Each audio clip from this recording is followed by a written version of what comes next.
Alex, and welcome to my TED Talk. And this, though it may not look like it, is my education. Throughout making these scones, I learned social studies, English, science, and math. For the first aspect that I will be talking about is social studies. And the way this connects is the recipe that I used to make these scones were from my great-grandmother, who was 100% British. She used to make these every day, which means that she probably had a ton of plentiful resources to make them. And then when she moved over to America, she kind of made it an everyday thing still, but that's how she made that.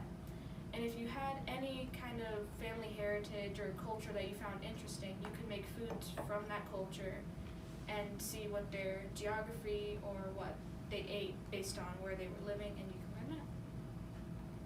For English, you can read through cookbooks, obviously, and you have to follow directions. If you don't, then you just end up with a big mess. So you can learn following by directions, and you can also learn some new vocabulary from new recipes and from new kind of desserts, foods, or little sides.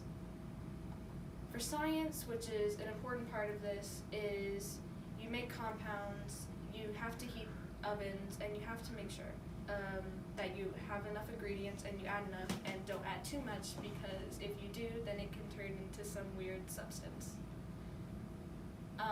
For this, it requires a ton of patience with the oven, because if you put it in for too long, it can burn, but if you put it out for too little, then it could become really wobbly or really messy.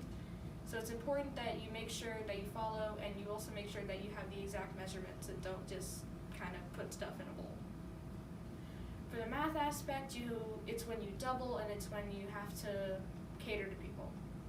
For me, I didn't really have to do a lot with it. I just had to follow the recipe since it made 12, but for some, if you were having a big party, you might have to double it by, well, you have to double it, which would make 24. And you would have to figure out what the measurements would be, and you would have to make sure and double check that that is exactly what the measurements are.